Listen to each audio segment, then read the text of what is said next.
Saludos a todos. En la actividad orientadora anterior, estudiaron algunas enfermedades de transmisión respiratoria a partir de sus características epidemiológicas. En la actividad orientadora de hoy, se estudiarán los elementos epidemiológicos de las enfermedades transmitidas por vectores y las medidas que deben realizarse para el control de las mismas.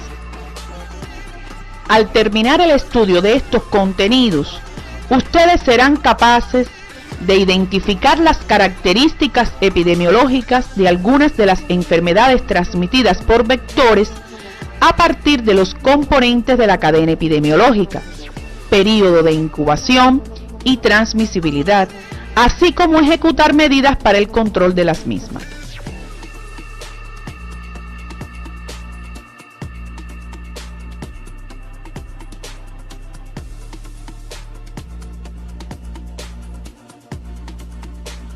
Es conocido el impacto negativo que sobre la salud ha desarrollado el deterioro de los recursos naturales y la producción de contaminantes, generando efectos a nivel macro del tipo del calentamiento global y con ello una redistribución en las enfermedades transmitidas por vectores a latitudes que antes tenían menor temperatura. Esta redistribución se ha atribuido además a la urbanización, la intensidad del comercio, los viajes internacionales, la desforestación y el desplazamiento poblacional provocado por los conflictos sociales y la guerra. Diversas enfermedades infecciosas tradicionales como el sarampión, rubiola y poliomielitis han sido total o parcialmente controladas. Sin embargo, otras como el paludismo, dengue, fiebre amarilla y enfermedad de Chagas han recobrado su importancia como causas de morbilidad y mortalidad en numerosos países del tercer mundo.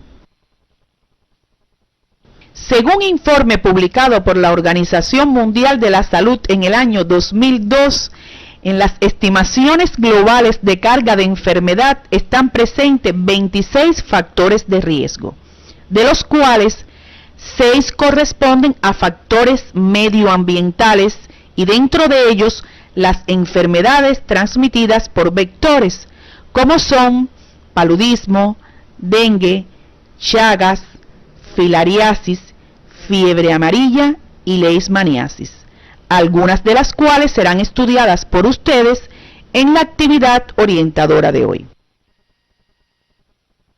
El paludismo o malaria es transmitida al hombre por un mosquito del género Anopheles y es considerada la enfermedad parasitaria sistémica más frecuente en el mundo.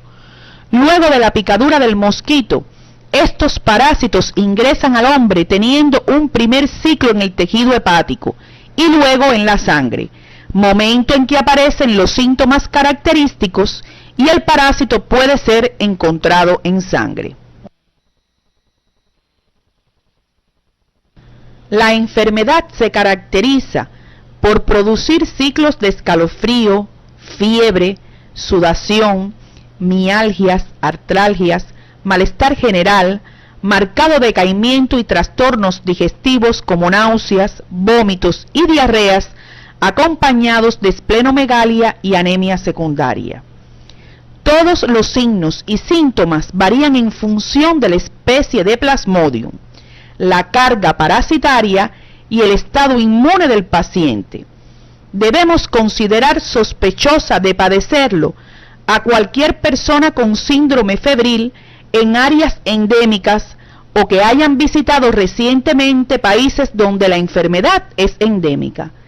La confirmación del diagnóstico se hace por la demostración de los parásitos en gota gruesa de pacientes febriles actuales o recientes. Por su gravedad, se reconoce la malaria cerebral como la forma más temida de la enfermedad, causada únicamente por el Plasmodium falciparum.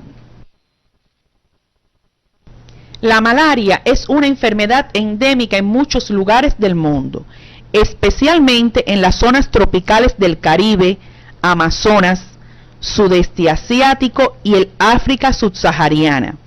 En este último lugar ocurre en la mitad de los casos y el 90% de los fallecidos. Hoy afecta a más personas que en los años 70 y lo peor de todo, no hay futuro esperanzador a corto plazo. La Organización Mundial de la Salud utiliza el término de controlable como objetivo antipalúdico final, sin abandonar la ilusión de su posible erradicación. Es importante para los profesionales de la salud conocer cuándo una zona es endémica de la enfermedad. Esta endemicidad en el caso del paludismo puede inferirse por diferentes métodos, los que explicaremos brevemente a continuación. La tasa esplénica, la que se calcula a través del porcentaje de niños entre 2 y 9 años con esplenomegalia palpable. La tasa parasitaria, es decir, el porcentaje de población parasitada. La tasa de inoculación entomológica.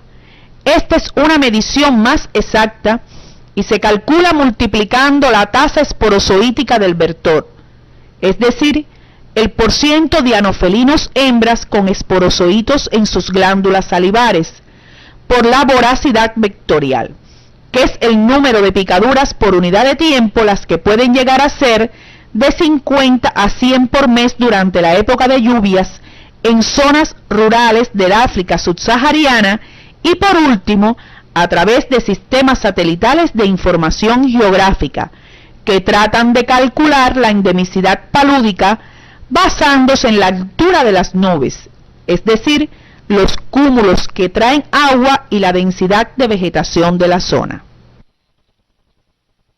En relación con la magnitud del paludismo, podemos concluir diciendo que cada año mueren en nuestro planeta aproximadamente 2 millones de personas por esta causa, sobre todo niños menores de 5 años, y más de 300 millones entre adultos y niños presentan la enfermedad.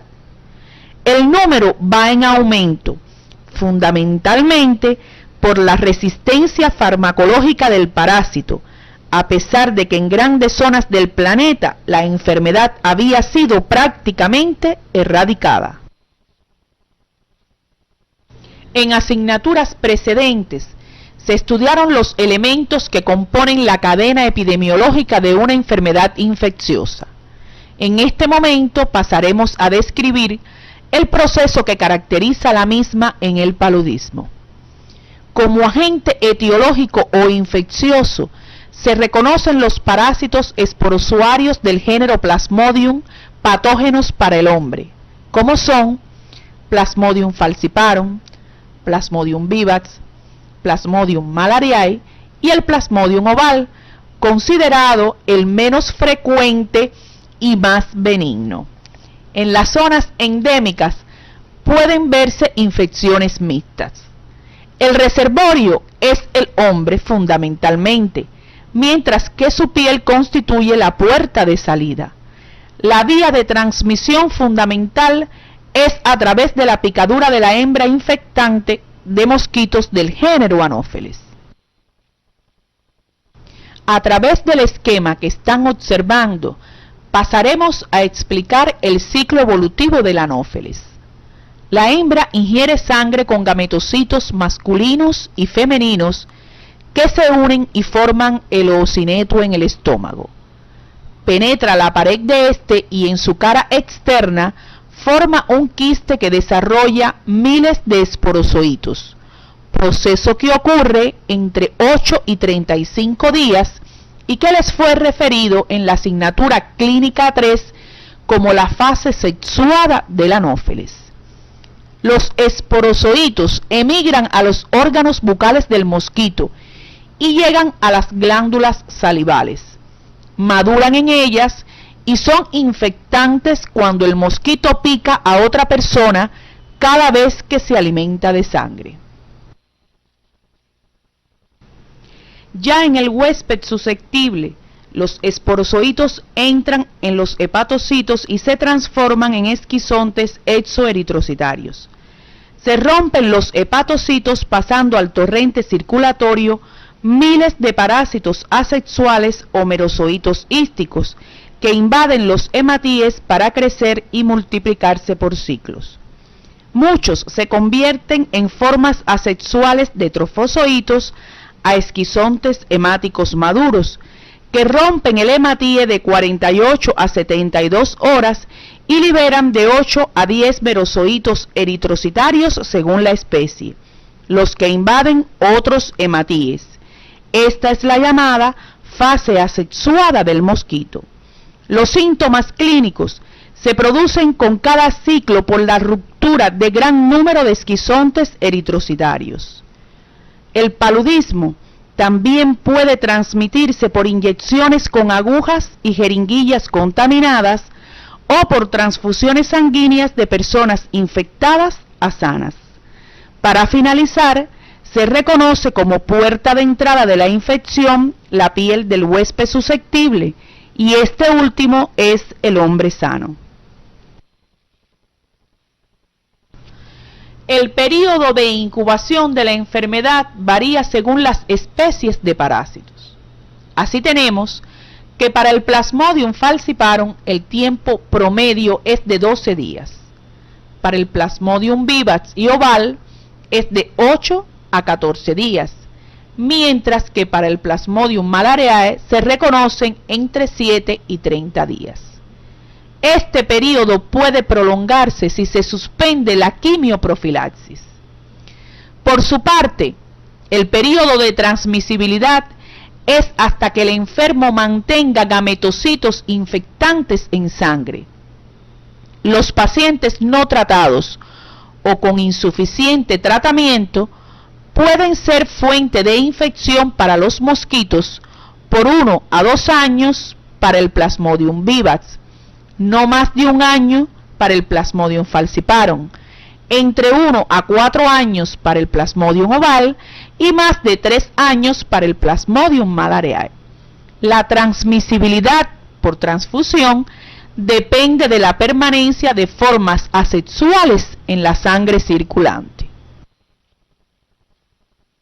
El control del paludismo o malaria se realiza a través de un grupo de medidas, algunas de las cuales fueron estudiadas por ustedes en la asignatura Clínica 3, sobre todo aquellas relacionadas con el tratamiento del enfermo una vez diagnosticada la enfermedad.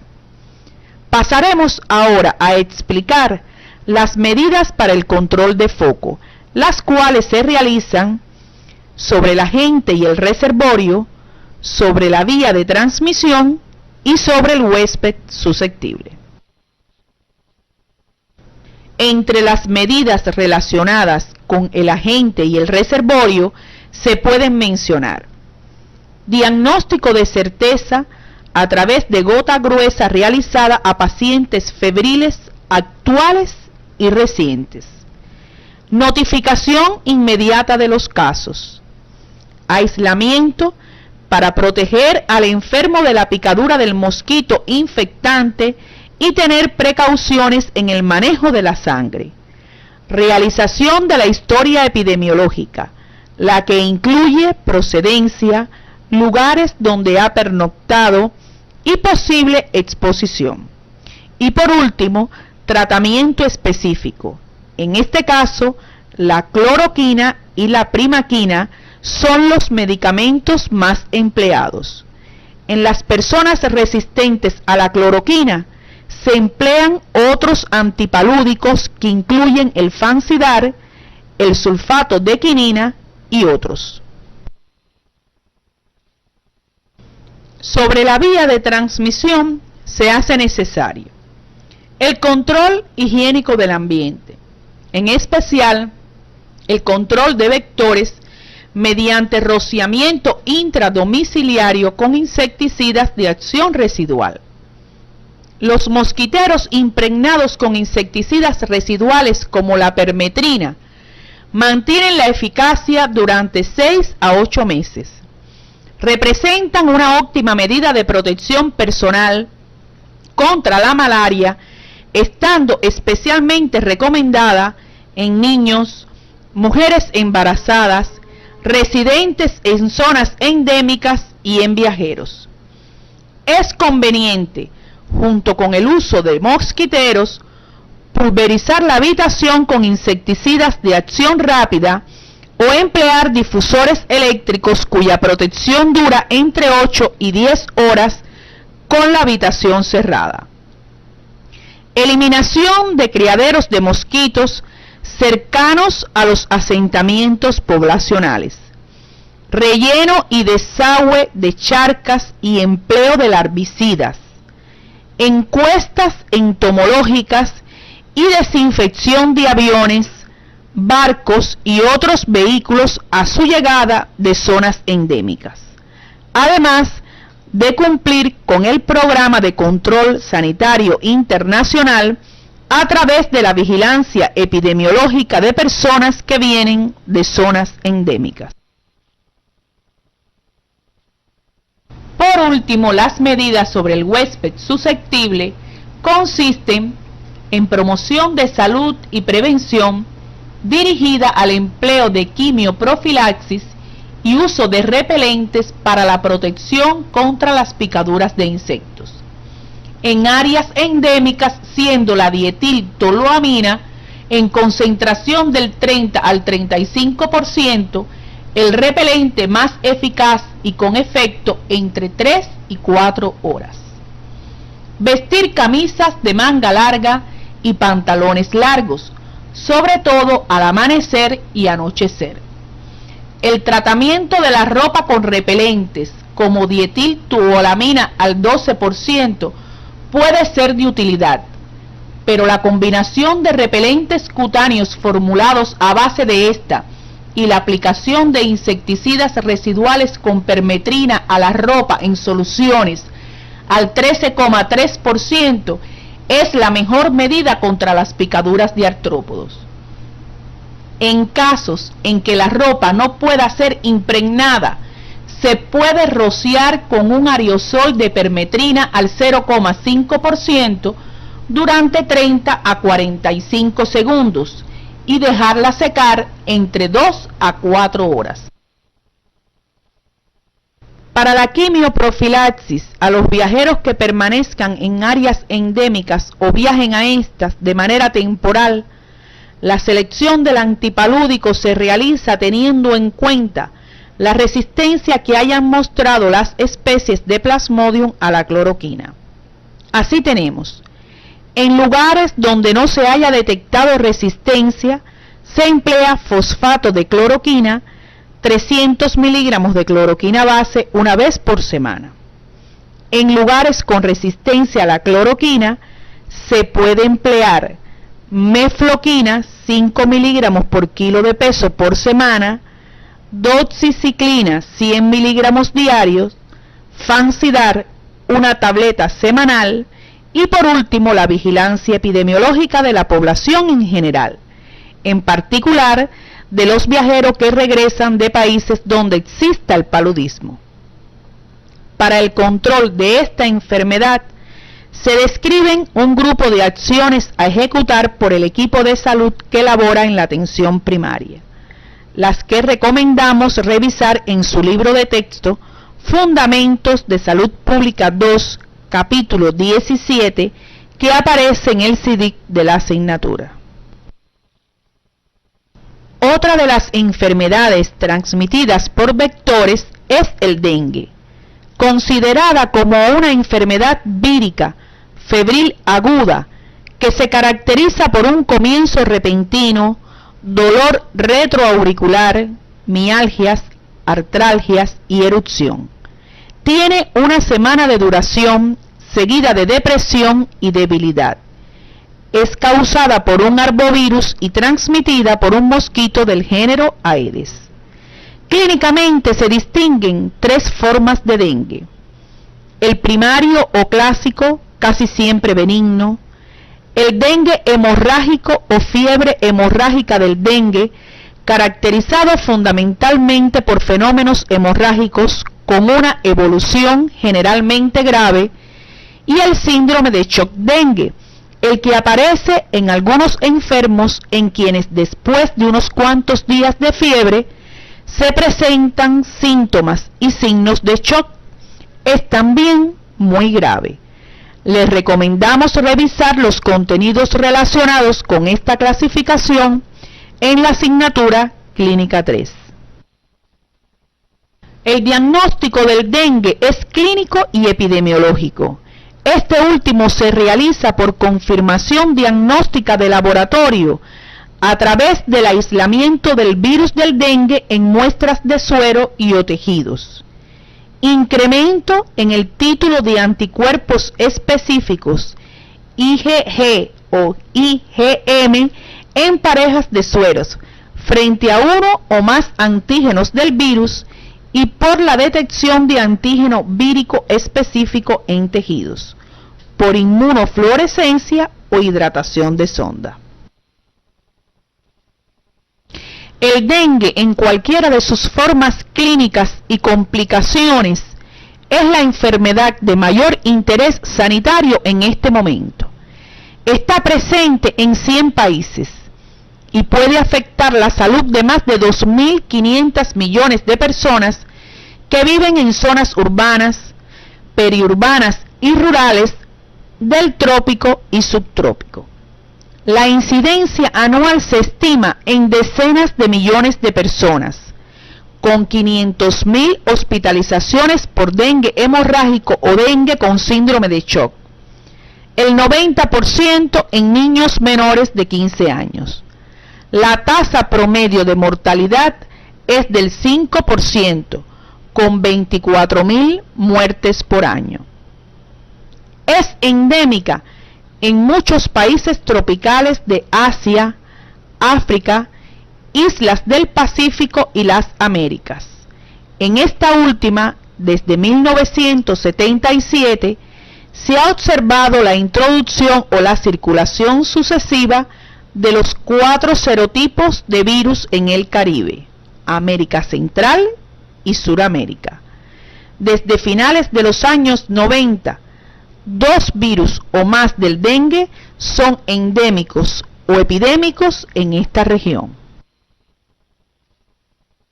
La cadena epidemiológica del dengue puede describirse de la siguiente forma. El agente infeccioso o etiológico es un flavovirus de los serotipos 1, 2, 3 y 4, mientras que el reservorio de infección es el hombre enfermo. Se plantea que los virus se perpetúan en un ciclo que incluye al ser humano y al mosquito Aedes aegypti. Un ciclo monomosquito pudiera ser reservorio en Asia sudoriental y África occidental. Otros vectores implicados son el Aedes albopictus, introducido en las Américas, incluso en Cuba, y considerado un transmisor potencial, así como el Aedes scutellaris. La puerta de salida es la piel de estos enfermos, mientras que la vía de transmisión fundamental es a través de la picadura de la hembra del mosquito Aedes aegypti, especie que pica de día y se reconoce como puerta de entrada la piel en los huéspedes susceptibles. Este último es el hombre sano. Es importante conocer que la inmunidad que confiere la infección es específica del serotipo y dura toda la vida. No existe inmunidad cruzada protectora frente a otros serotipos. El periodo de incubación de la enfermedad se declara entre 3 y 14 días. Por lo común es de 5 a 7, mientras que la transmisibilidad no se realiza de una persona a otra. Los enfermos infectan a los mosquitos durante el periodo febril, generalmente en los primeros 3 a 5 días de la enfermedad. El mosquito se vuelve infectante durante los 8 a 12 días después de haber picado al enfermo y permanece así el resto de su vida, es decir, aproximadamente un mes. Las medidas de control de la enfermedad exigen con carácter previo el estudio entomológico para determinar la densidad de los vectores, el hábitat en fase larvaria y adulta, así como la puesta en práctica de programas para su eliminación. La población debe conocer las medidas individuales de profilaxis, como la destrucción doméstica de larvas y la protección contra la picadura con el uso de ropa adecuada, repelentes y mosquiteros, las que fueron descritas en el estudio del paludismo. El equipo de salud que labora en la atención primaria para el manejo de esta enfermedad debe realizar las siguientes acciones: educación sanitaria a la población con el objetivo de protegerse del vector y erradicar el mismo; control higiénico del ambiente a través de medidas para disminuir la infestación o eliminar el mosquito; ingresar en el hogar a los casos sospechosos de padecer la enfermedad y notificar el mismo en caso de que se realice el diagnóstico de certeza. Está indicado el aislamiento de los enfermos por 5 días con el objetivo de evitar la picadura del vector. Tratamiento sintomático en el que está contraindicada la aspirina. Hospitalizar al paciente si se presentan complicaciones de la enfermedad y en los casos graves de la misma. Y por último, la vigilancia epidemiológica, ya que la presencia del anticuerpo IgM denota infección actual o reciente y suele detectarse entre el 6º y 7º días después de comenzar la enfermedad. Pasaremos ahora al estudio de la fiebre amarilla, infección potencialmente epidémica transmitida por el virus del mismo nombre perteneciente al género Flavivirus. La enfermedad se caracteriza por falla hepática, renal, miocárdica y hemorragias generalizadas con una alta tasa de letalidad, la que puede llegar hasta un 50% en epidemias. Algunos autores describen 2 formas de transmisión de la enfermedad: urbana y selvática. Otros le suman la forma intermedia, las que describiremos más adelante. Les recomendamos revisar los contenidos del tema 1 sobre enfermedades transmisibles en la asignatura Clínica 3, donde se abordaron las 2 formas clínicas en que puede presentarse la enfermedad, es decir, la leve y la grave o clásica. Anualmente se producen alrededor de 200.000 casos en el mundo. La distribución de esta enfermedad es principalmente en las zonas tropicales del África subsahariana y Sudamérica. En esta última, el 80% de los casos declarados se encuentran en Perú y Bolivia, aunque actualmente Brasil registra un número importante de estos. La fiebre amarilla selvática incluye primates no humanos y se limita a regiones tropicales de África y América Latina. En esta última, cientos de casos aparecen en trabajadores expuestos a mosquitos en las selvas de Bolivia, Brasil, Colombia, Ecuador y Perú. De la forma urbana, que incluye el Aedes aegypti y los seres humanos, no se diagnostican brotes desde 1942. Salvo algunos casos en Trinidad y Tobago en el año 1954. En África se han notificado brotes en años recientes en países como Nigeria y Kenia. En relación con la cadena epidemiológica, se describe como agente infeccioso el virus de la fiebre amarilla del género Flavivirus. El reservorio en las zonas urbanas es el hombre y el mosquito Aedes aegypti, mientras que en las zonas selváticas lo constituyen otros vertebrados aparte del hombre, principalmente monos y mosquitos de la selva. La puerta de salida es la piel del enfermo. La vía de transmisión fundamental, tanto en zonas rurales como urbanas, es el vector hembra del mosquito Aedes aegypti. Sin embargo, en la selva existen varias especies de mosquitos del género Haemagogus y Aedes, que transmiten el virus del mono al hombre. Hay 3 modos distintos de transmisión de la fiebre amarilla: la silvestre o esporádica, la intermedia y la urbana o epidémica, las que pasaremos a explicar a continuación. La transmisión silvestre o esporádica se da en los bosques tropicales. Los monos son infectados por la picadura de mosquitos y a su vez mosquitos no infectados adquieren el virus al picar a un mono infectado. Los hombres se infectan al entrar en zonas del bosque y ser picados por un mosquito portador, por lo que hace esta forma de transmisión poco frecuente, mientras que la intermedia es típica de las sabanas húmedas o semihúmedas de África. Aparecen simultáneamente varios casos y en poblaciones separadas. Provoca pocas muertes, pero debe controlarse porque puede provocar una epidemia de fiebre amarilla urbana, que es la más grave. El tercer modo de transmisión descrito es la urbana o epidémica. En estos casos los monos no están implicados, sino que el mosquito Aedes aegypti actúa como agente transmisor entre las personas en zonas de alta densidad de población. Como puerta de entrada del virus se reconoce la piel del hombre sano, por lo que este último constituye el huésped susceptible fundamental.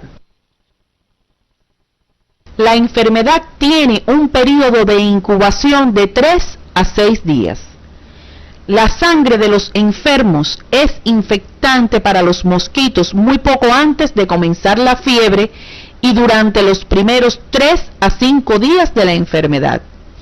Una vez infectado, el mosquito permanece así por el resto de su vida. A nivel mundial, la fiebre amarilla es una enfermedad objeto del Reglamento Sanitario Internacional. Por tanto, su notificación es obligatoria. Aunque no existe un tratamiento específico para eliminar los agentes virales, los enfermos deben ingresarse en salas de cuidados intensivos. Las medidas terapéuticas consisten en el alivio de los síntomas y prevención de las complicaciones. Al igual que en los casos de paludismo y dengue, el pilar principal es la lucha contra la erradicación o control del vector, el mosquito Aedes aegypti. Por tanto, las medidas estudiadas con estos fines son válidas para esta enfermedad, a la que se suma la inmunización con vacuna antiamarílica a las personas que viven o trabajan en zonas selváticas endémicas. Es una vacuna de virus modificado aplicable por vía subcutánea en dosis única que protege por 10 años o más. Algunos países exigen la vacuna a viajeros procedentes de zonas endémicas de la enfermedad. La educación sanitaria debe dirigirse a estos dos fines: erradicación del mosquito e inmunización donde exista la enfermedad. Es de suma importancia la vigilancia epidemiológica. La enfermedad de Chagas o tripanosomiasis americana es una zoonosis producida por el protozoario flagelado Trypanosoma cruzi, descrito por primera vez en 1909 por Carlos Chagas en Minas Gerais, Brasil. En el hombre, la enfermedad presenta 3 estadios: la fase aguda, poco después de la infección; la fase indeterminada; y la fase crónica, que puede desarrollarse incluso pasados 10 años. A continuación, explicaremos cada una de ellas. En la fase aguda, que afecta principalmente a los niños, un nódulo cutáneo local, llamado chagoma, puede aparecer en el sitio de inoculación. Cuando este sitio es la membrana mucosa conjuntival, el paciente puede desarrollar edema periorbital unilateral, conjuntivitis y linfadenitis preauricular. Esta constelación de manifestaciones se conoce como signo de Romaña, el cual está presente en muy pocos casos. Esta fase suele ser asintomática, aunque puede presentarse fiebre, anorexia, linfadenopatía, hepatoesplenomegalia leve y miocarditis. Algunos pacientes en esta fase pueden, en un periodo de 2 a 3 meses, pasar a una fase indeterminada, la cual se caracteriza por la persistencia de la infección sin presentar síntomas clínicos, los que pueden reaparecer años después, pasando a una fase crónica. Esta última fase se caracteriza por pérdida de peso, además de afectar el sistema nervioso, digestivo y cardiovascular de estos pacientes, con la aparición de demencia, megacolon y miocardiopatía. Sin tratamiento, la enfermedad de Chagas puede ser mortal, por lo general debido a las complicaciones cardiovasculares. La Organización Mundial de la Salud estima que la enfermedad de Chagas se distribuye por toda América, afectando entre 16 y 18 millones de personas. El 25% de la población latinoamericana está en riesgo de contraer la enfermedad y cada año mueren 50.000 personas por esta causa. La enfermedad crónica de Chagas sigue siendo un gran problema de salud en muchos países de América Latina, sobre todo en áreas pobres y rurales de Centro y Suramérica, a pesar de la eficacia de medidas preventivas e higiénicas, tales como eliminar los insectos transmisores. Con el incremento en la migración de poblaciones, las posibilidades de transmisión por transfusión sanguínea ha llegado a ser sustancial en los Estados Unidos. Aproximadamente 500.000 personas infectadas viven en este país. El agente infeccioso de la enfermedad es el Trypanosoma cruzi, protozoario que en el ser humano se presenta como hemoflagelado y también como parásito intracelular sin flagelo externo.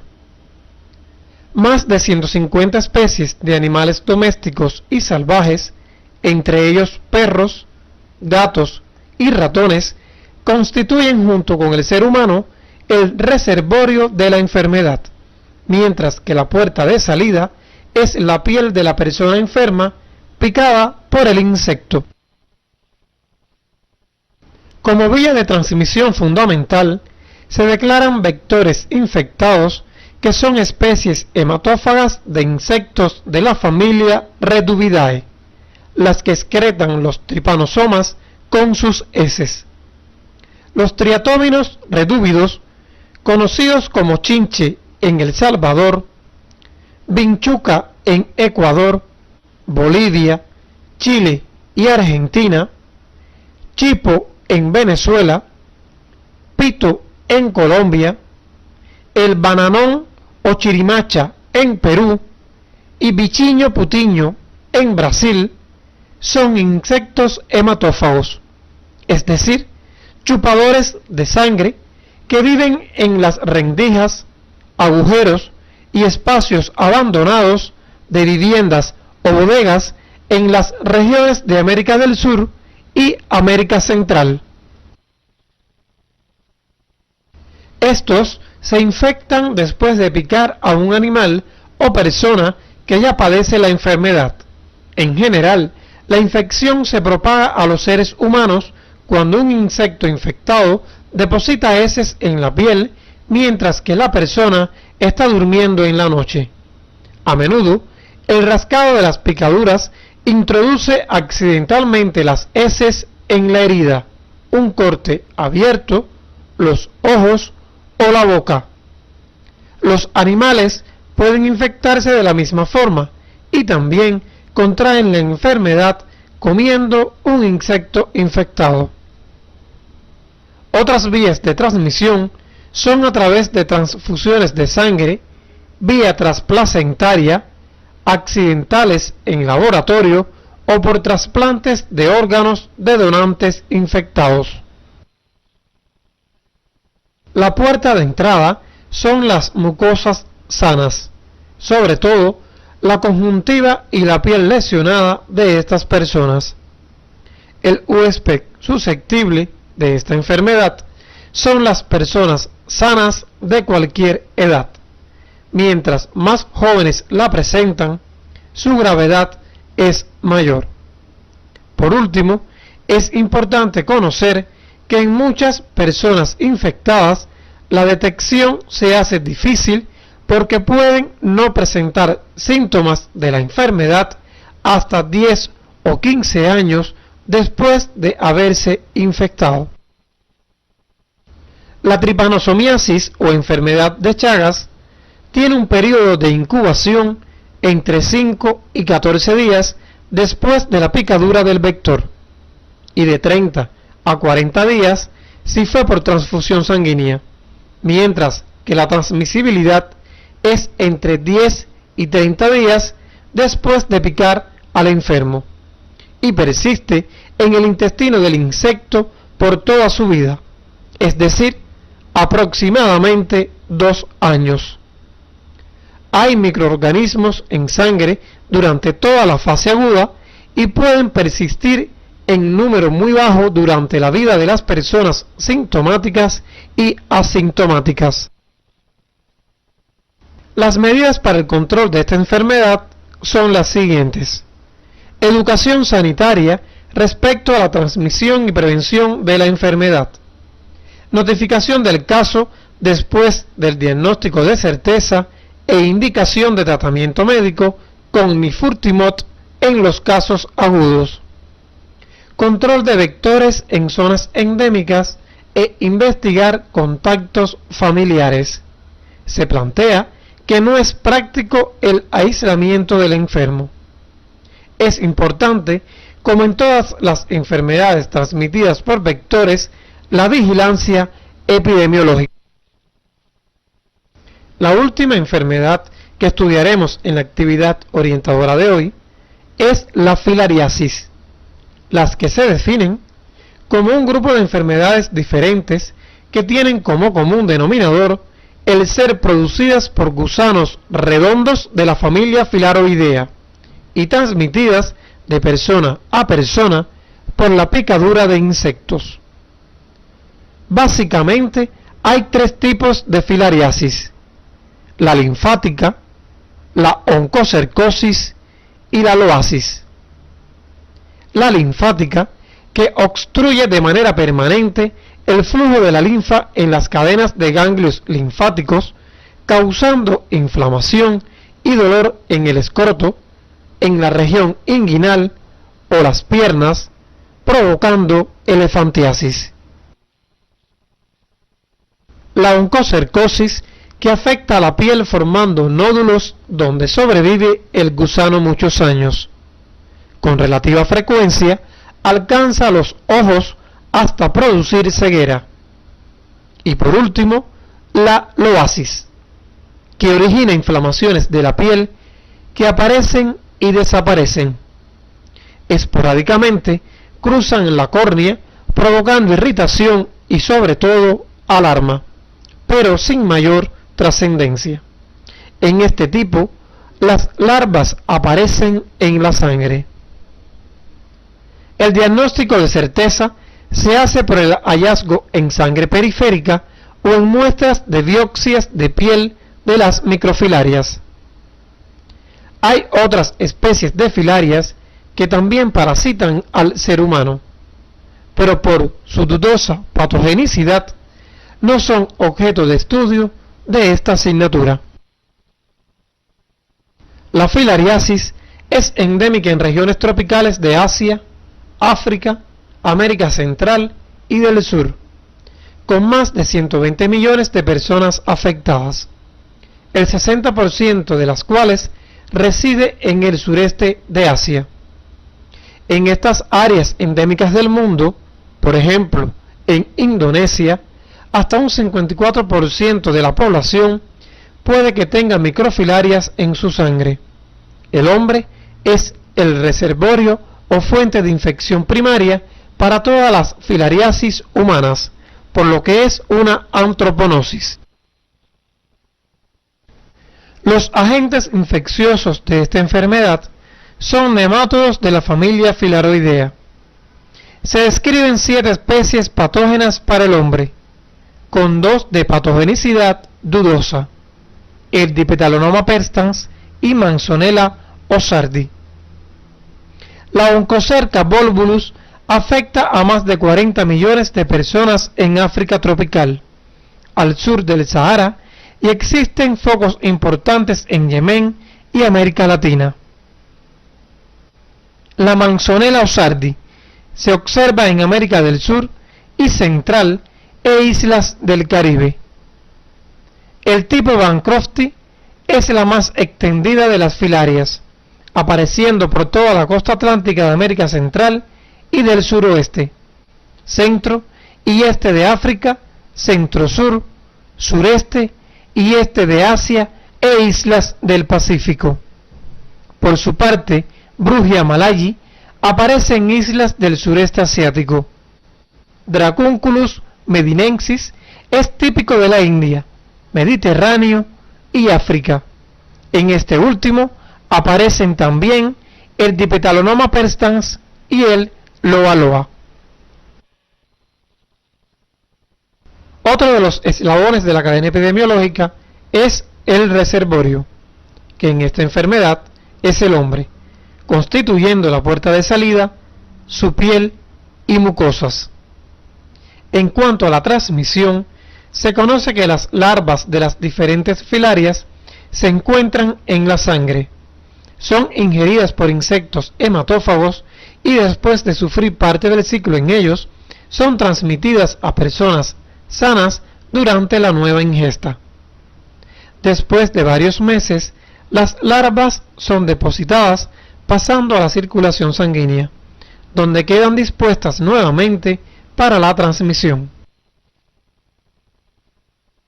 Para concluir, podemos decir que la vía de transmisión fundamental es por vectores, excepto la dracontiasis, que es por vía digestiva al ingerir crustáceos de agua dulce, por lo que la puerta de entrada en esta enfermedad es a través de la piel y las mucosas, excepto para esta última, que es por la boca.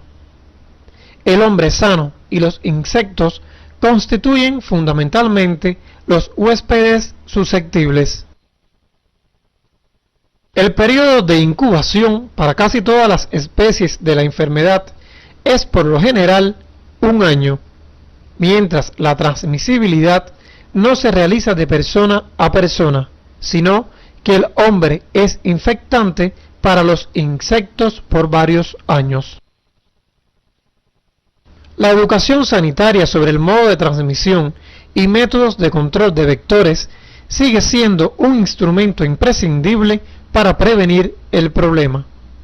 En general, la profilaxis se fundamenta principalmente en el control del reservorio con medidas destinadas a prevenir la picadura de insectos a través de ropa que proteja la mayor parte posible de la superficie corporal, además de la utilización de repelentes y mosquiteros. En el caso de los vectores, aunque su control es posible, se hace difícil. Con este fin, el rociamiento de insecticidas y plaguicidas continúa siendo las principales medidas para combatir las enfermedades transmitidas por mosquitos.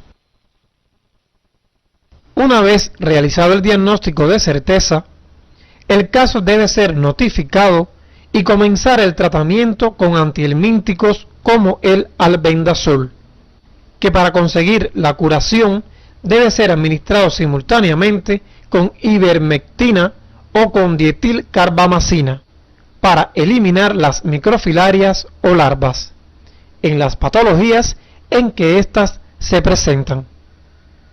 la extirpación quirúrgica de los oncocercomas es una medida usada para el tratamiento y control de la enfermedad. A continuación, le proponemos la siguiente tarea docente.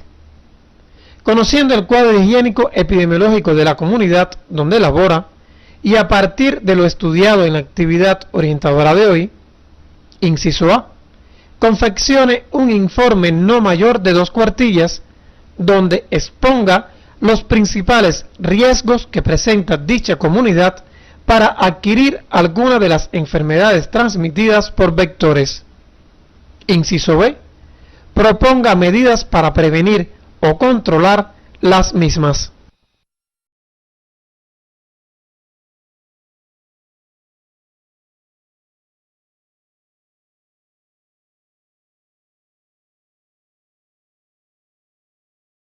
Al finalizar la actividad orientadora de hoy, podemos concluir que las enfermedades transmitidas por vectores constituyen un problema de salud por su alta morbilidad y mortalidad, fundamentalmente en países subdesarrollados. El conocimiento de los eslabones que integran la cadena epidemiológica es necesario para el control de las enfermedades transmitidas por vectores. La educación sanitaria sobre el modo de transmisión y métodos de control de vectores es un instrumento imprescindible para prevenir estas enfermedades. En la actividad orientadora de hoy, se estudiaron los elementos epidemiológicos de las enfermedades transmitidas por vectores y las medidas que deben realizarse para el control de las mismas. En la próxima actividad orientadora, estudiarán los contenidos relacionados con las enfermedades de transmisión digestiva.